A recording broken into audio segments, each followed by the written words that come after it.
Ang ikalawang aklat ni Samuel, Kabanata 14.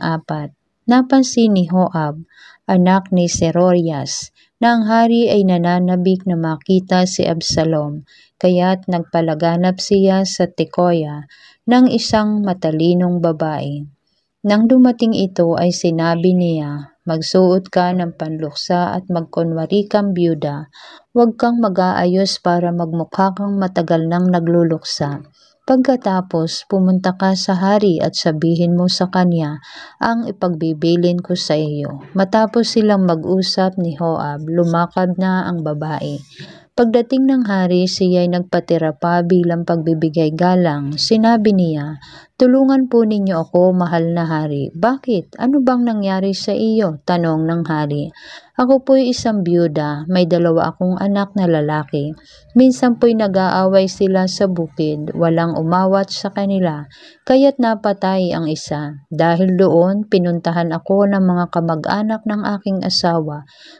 At pilit na kinukuha ang anak kong buhay upang patayin din dahil sa pagkapatay nito sa kaniyang kapatid. Kung magkagayon, mawawala na ang natitirang pag-asa ko sa buhay at mapuputol ang lahi ng aking asawa." Sinabi ng hari, "Umuwi ka na at ako na ang bahala." Ngunit sinabi ng babae, "Mahal na hari, ano man po ang inyong maging pasya, kami rin ang dapat sisihin, wala po kayong dapat panagutan." Sinabi ng hari, "Kapag may bumanggit pa nito sa iyo, iharap mo sa akin para wala nang gumambala sa iyo." "Kung ganoon po," wika ng babae, "ipanalangin po ninyo kay Yahweh na inyong Diyos na huwag na nilang paghigantihan ang aking anak." Sumumpa ang hari, "Saksi si Yahweh, ang Diyos na buhay, walang masamang mangyayari sa anak mo." "Isa pa pong kahilingan kung maaari kamahalan," patuloy ng babae. "Sabihin mo," sagot ng hari, at nagsalaysay ang babae. "Bakit po naman naisipan ninyong gawin ang ganoong kasamaan sa bayan ng Diyos? Sa inyo na rin pong bibig nanggaling ang hatol sa inyong kamahalan. Sa hindi ninyo pagpabalik sa inyong anak na inyong ipinatapon, mamamatay tayong lahat at matutulad sa tubig na matapos matapon ay hindi na mapupulot. Kung hindi man ibinabalik ng Diyos ang buhay na isang patay, ginagawa naman niya ng paraang mabalik ang isang ipinatapon. Sinabi ko po sa inyo dahil sa pagbabanta sa akin ng mga tao, inisip ko pong kung ito'y ipagtapat ko sa inyo, maaaring dinggin ninyo ako at tulungan, kaya't maliligtas ako at ang aking anak sa mga nagtatangka sa aming buhay at naghahangad na angkinin ang lupaing ipinamana ng Diyos sa kanyang bayan. Inisip ko rin po na ang salita ninyo ay makapagdudulot sa akin ng kapanatagan, sapagkat tulad kayo ng anghel ng Diyos na nalalaman ang lahat ng bagay. Sumainyo nawa si Yahweh na inyong Diyos." Sinabi ng hari, "Tanungin kita, magsabi ka ng totoo, upo kamahalan," wika niya. "May kinalaman ba si Joab sa ginagawa mong ito?" tanong ng hari. "Mayroon nga po," tugon niya. "Totoo pong ang lingkod ninyong si Joab ang nag-utos nito sa akin. Siya pong kumata ng lahat ng sinasabi ko. Ginawa po niya ito upang ipaalala sa inyo ang katayuan ng inyong anak.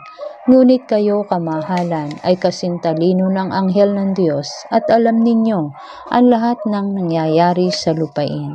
Dahil sa ginawang ito, tinawag ng hari si Joab at sinabi, "Pumapayag na akong pauwiin mo rito si Absalom." Buong pagpapakumbabang nagpatira pa si Joab at nang mabasbasan, sinabi niya, "Ngayon ko po natiyak ang kagandahang loob ng inyong kamahalan sapagkat pinagbigyan ninyo ako sa aking kahilingan." At siya'y nagpaalam. Nagpunta agad si Joab sa Gesur at isinama sa Jerusalem si Absalom. Ngunit hindi pinahintulutan ng hari na iharap sa kanya ito, kaya't doon na siya nagtuloy sa sariling tahanan. Walang lalaki sa Israel na hinahangaan sa kasipagan tulad ni Absalom. Walang maipipinta sa kaniya mula ulo hanggang paa. Buhok pa lamang nito na minsan lamang gupitin sa loob ng 1 taon ay mahigit ng 3 kilo. Siya ay may anak na 3 lalaki at isang napakagandang dalaga na Tamar ang pangalan. 2 buong taon na natili si Absalom sa Jerusalem na hindi man lang siya nakita ng hari.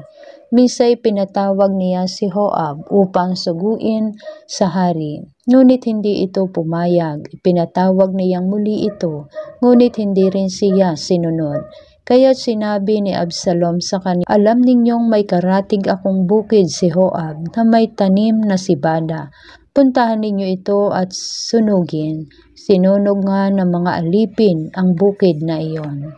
Nagpunta agad si Joab kay Absalom at sinabi, "Bakit sinunog ng mga alipin mo ang aking bukid?" Sumagot si Absalom, 2 beses kitang pinakiusapan dalhin sa hari ang aking kahilingan sa kanya. Ngunit hindi mo ako pinansin. Bakit mo pa ako kinuha sa Gesur? Mabuti pang hindi na ako umalis doon. Dalhin mo ako sa hari ngayon din, at kung ako'y may kasalanan, handa akong mamatay. Nang marinig niya ito, nagpunta si Joab sa hari, at matapos nilang mag-usap, si Absalom ay pinatawag.